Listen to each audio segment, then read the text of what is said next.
En 9º grado, comencé a tomar el autobús a mi escuela.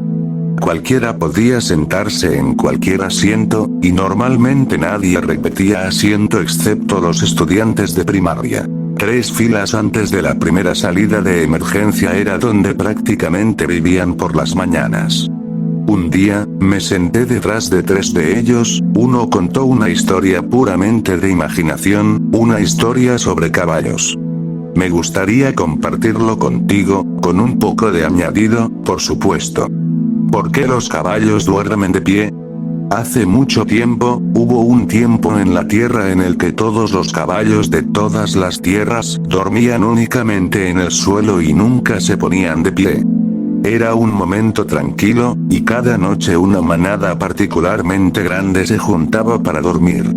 El área dentro de las montañas en la que vivían estaba tan aislada que ninguno de los caballos tuvo que preocuparse por depredadores carnívoros ni por ningún peligro real. Hasta que una noche algunos de los miembros comenzaron a desaparecer. Los caballos pensaban que no era nada, solo un potro bravucón que probablemente se había ido a pastar y se había perdido cuando debió haber dormido. Un segundo caballo desapareció la noche siguiente. Una joven yegua más equilibrada que acababa de criar a un recién nacido. El primer potro no había regresado tampoco, así que la tensión empeoró. Más caballos desaparecieron durante 4 noches después. A veces se encontró sangre en la hierba, pero los caballos tontamente continuaron descansando en el suelo. Nadie pensó en vigilar la manada, nadie siquiera consideró la idea. Desaparecieron aún más en el transcurso del mes, uno de ellos era el líder del grupo. Finalmente, el más débil de ellos decidió que ya era suficiente. Mientras los demás se acostaban para dormir, los vigilaba. Lo consideraron bastante tonto, sin pensarlo 2 veces. El tono del cielo se volvió más oscuro, luego negro y lleno de estrellas parpadeantes. Cuando la luna llena se elevó sobre las cimas de las montañas, comenzó a preguntarse si sus esfuerzos serían en vano. El viento soplaba a través de sus oídos, y hacía bastante frío. Sin el refugio y el calor corporal de sus amigos y familiares, no tenía protección contra los escalofríos. Estaba a punto de dormir cuando oyó algo. De inmediato, varios tendones de hierba del suelo se extendieron, atrapando cada una de las extremidades de una yegua. Ella rugió, pataleó y se revolvió, pero la vegetación era demasiado para sus frágiles músculos.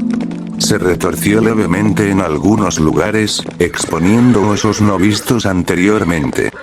Fue la hierba todo este tiempo, terrible, se dio cuenta, no solo comemos la tierra, sino que también nos consume a nosotros. El caballo débil no sabía qué hacer para salvar a esta nueva víctima, y solo podía ver una vista horrible que se desarrollaba ante sus ojos. Cuchillas de color verde penetraron en la piel tierna, profundizando y extrayendo sangre de sus venas. Apareció más y más de su estructura esquelética, junto con órganos vitales. Sus ojos casi se salieron de sus órbitas mientras intentaba un último relincho, solo para ser arrastrada a la fuerza bajo tierra con algunos chasquidos y crujidos. Simplemente se quedó mirando, horrorizado en el lugar donde una vez se había acostado. Solo quedó una mancha de sangre. Sus oídos se vieron afectados por un segundo crujido, proveniente del joven potro huérfano que había perdido a su madre. No podía dejar morir a un alma tan joven cuando tenía tanto potencial. Alzando sus piernas y gritando tan fuerte como pudo, el caballo débil inmediatamente despertó al potro y al rebaño que los rodeaba. La hierba dejó de arrastrarse, teniendo ya su última comida para pasar la noche. Sabiendo que tenía tanta atención como necesitaba, el caballo contó lo que había aprendido esa noche. Al ver la evidencia de sus palabras, todos los demás estuvieron de acuerdo en que aprenderían a dormir de pie en lugar de en el suelo. Tomó años, incluso generaciones, pero lo hicieron. Finalmente, el tiempo pasó y la manada se separó. Los individuos viajaron y crearon nuevos rebaños, todos bajo la misma regla. Debes dormir de pie, para que la tierra no te lleve a tu próxima comida.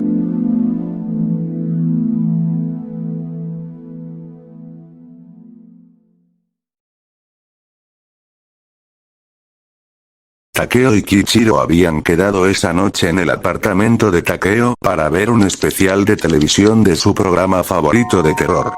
La ciudad afuera estaba silenciosa, de esas noches en las que incluso los ruidos parecen apagarse. La pantalla del televisor iluminaba la sala con una luz fría. En el programa, supuestos testimonios de fenómenos extraños se mezclaban con imágenes granuladas y cortes abruptos, demasiado largos para ser casualidad. Kichiro, medio en broma, medio incómodo, comentó que esa vez sí se sentía demasiado real. Fue entonces cuando su teléfono vibró. Número desconocido. «Hola», contestó Kichiro, mientras Takeo seguía mirando la pantalla. Al otro lado no hubo ruido inmediato. Solo una respiración lenta, como si alguien estuviera muy cerca del micrófono. Y después, una voz. «Los estoy viendo». Kichiro frunció el ceño. «¿Quién es?». La voz no respondió la pregunta. En su lugar, continuó, tranquila, casi curiosa. «El sofá está un poco más a la izquierda de lo que debería. El televisor parpadea cada 7 segundos». Kichiro giró la cabeza lentamente hacia Takeo. Takeo no apartó la vista del televisor. El programa está raro hoy. La voz volvió a hablar, ahora desde el teléfono con un tono más cercano, como si se hubiera acercado un paso más a ellos.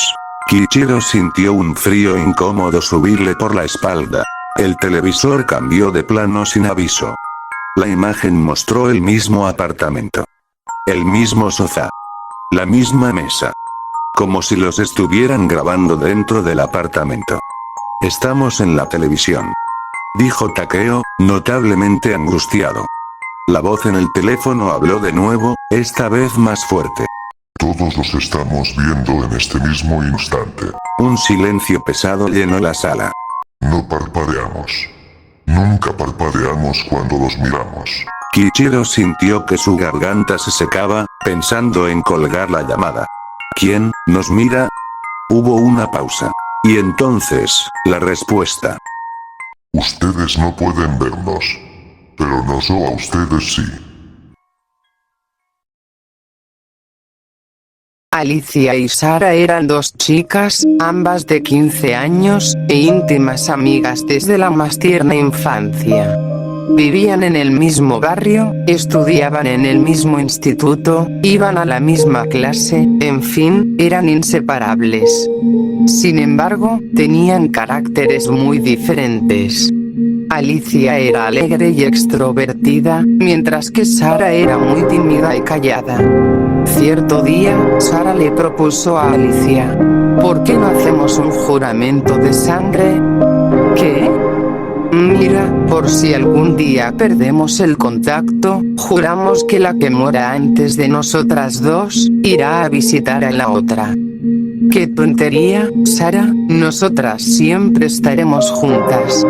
Ante la insistencia de Sara, y entre asombrada y divertida, Alicia al final aceptó la propuesta. Ambas se practicaron un corte con una navaja en el dedo índice de la mano derecha, y sellaron el pacto a la luz de unas velas. Pasaron los años. Alicia había terminado sus estudios de Derecho, tenía un buen trabajo, una casa preciosa y un marido y un hijo maravilloso. Hacía mucho que no veía a Sara, la amiga de su juventud, aunque a veces se acordaba de ella cuando se veía la cicatriz de su dedo índice. Al final, la vida les había llevado por caminos distintos y no habían vuelto a verse desde que acabaron el instituto. Una noche, Alicia tuvo una horrible pesadilla. Iba conduciendo, cuando de repente un camión invadía su carril y chocaba con su coche. Se despertó empapada en sudor, y justo en ese momento, oyó llamar al timbre de la casa. Eran las 3 de la madrugada. Miró a su marido, que dormía profundamente a su lado. En ese momento, el timbre volvió a sonar con insistencia. Maldiciendo por lo bajo y preguntándose quién podría ser a esas horas, Alicia se levantó y fue a abrir la puerta. Cuando abrió la puerta y vio a la mujer que estaba en el porche, abrió la boca, totalmente anonadada. Aunque había cambiado bastante, la reconoció enseguida. Allí, terriblemente pálida, ojerosa y con una enorme herida sangrante en la cabeza, estaba su antigua amiga Sara. Por Dios, Sara. ¿Qué te ha ocurrido? Entra, te curaré esa herida. ¿Cuánto tiempo sin vernos? Sara no se movió de donde estaba. He venido a cumplir mi promesa, Alicia. He muerto y vengo a decírtelo. Alicia se quedó sin habla. Ya que la vida nos ha separado, estaremos juntas en la muerte. Te estaré esperando, dijo Sara levantando el dedo índice. Acto seguido, desapareció. Alicia empezó a notar un dolor persistente en su propio dedo índice, al mirárselo. Descubrió que lo tenía empapado en sangre, como si se le hubiera vuelto a abrir el corte que se hiciera años atrás. Lanzó un alarido estremecedor y cayó desvanecida al suelo. 25, 23, 06, stock foto rojo piel. Al día siguiente, despertó en su cama y pensó que todo había sido un mal sueño. Encendió el televisor para desayunar, y lo que vio la dejó helada. La noche anterior, a las 3 de la madrugada, había habido un accidente de tráfico. Un camión había chocado con un coche, y la conductora del mismo había fallecido en el acto. A partir de aquel día, su vida se convirtió en un auténtico infierno. No comía, se olvidaba de recoger a su hijo en el colegio, no rendía en el trabajo, y todas las noches tenía el mismo sueño, en el cual oía llamar a la puerta, y al abrir veía a Sara levantando el dedo índice y diciendo: te estaré esperando, tras lo cual siempre se despertaba con un dolor insoportable en su dedo lleno de sangre. Su marido no entendía lo que le estaba pasando, los médicos no encontraban ninguna explicación, y finalmente internaron a Alicia en un psiquiátrico. Allí no hizo sino empeorar, ahora en sus pesadillas veía a Sara junto a su cama. Una noche, un celador del psiquiátrico oyó un espantoso ruido de cristales rotos que provenía de la habitación de Alicia. Al entrar en la habitación vio que la ventana estaba rota, se asomó y vio a Alicia tirada sobre la acera en medio de un charco de sangre. Tenía una gran herida en la cabeza y a su lado, en el pavimento, alguien había escrito con su sangre: amigas para siempre.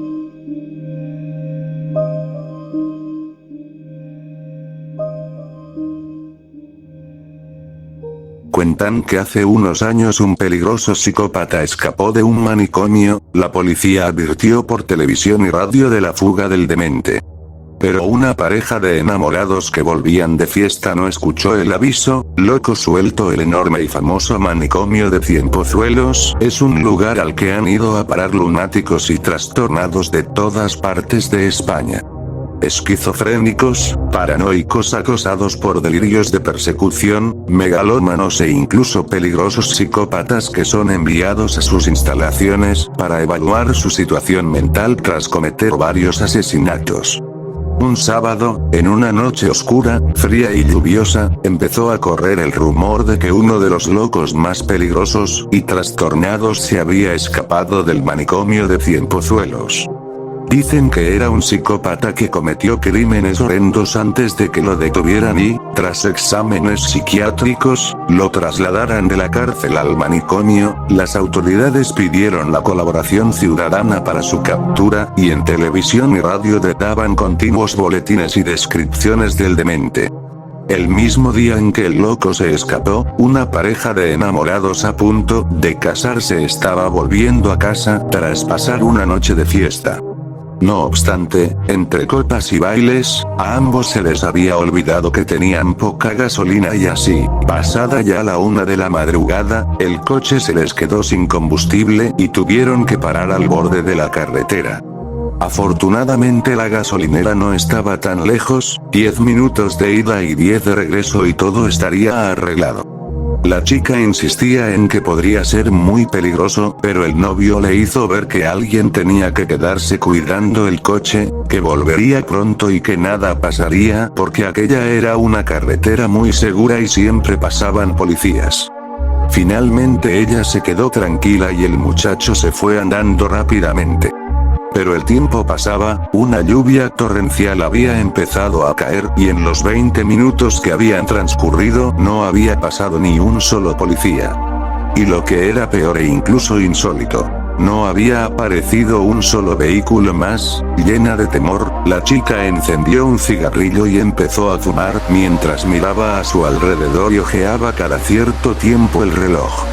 Había pasado una hora entera cuando ya los nervios se habían vuelto inaguantables y el terror se enroscaba como una gigantesca anaconda sobre su garganta. Pensó que habían calculado mal la distancia a la cual estaba la gasolinera, imaginó la posibilidad de que hayan cerrado la gasolinera y su novio haya tenido que caminar más, buscando alguna casa al borde del camino en la cual pudiesen darle algo de gasolina. Pero nada conseguía tranquilizarla. A pesar del miedo, el sueño y el efecto del alcohol la hacía cabecear contra el volante en su empeño por no quedarse dormida. Luchó y luchó, despertándose y volviéndose a dormir una y otra vez, hasta que finalmente se quedó con los ojos cerrados encima del volante. 2 horas habían transcurrido desde que su novio partió cuando de pronto se despertó sacudida por unos golpes muy fuertes en el techo. Al abrir sus ojos vio horrorizada que las ventanas y el vidrio delantero estaban repletos de pequeñas manchas de sangre.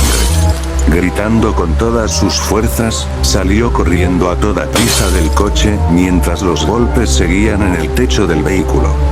Nunca olvidará lo que vio aquel día, cuando ya un tanto alejada, miró hacia atrás y vio sobre el coche a un hombre con las blancas ropas del manicomio manchadas de sangre, que golpeaba y golpeaba el techo del vehículo con la cabeza sin ojos de su novio. La chica logró escapar y el loco, horas después del encuentro, fue detenido por la Guardia Civil. Aún llevaba la cabeza en sus manos. Pero la locura engendra locura y quien fuera una feliz veinteañera a punto de casarse parece ahora una vieja de cabellos largos y despeinados. Su cordura no pudo soportar lo que vio, y cada noche lluviosa el sonido de las gotas le recuerdan al que producía la cabeza de su novio, impactando contra la chapa del techo, y la sonrisa de macabro placer que adornaba la cara del loco mientras golpeaba y golpeaba el techo del vehículo.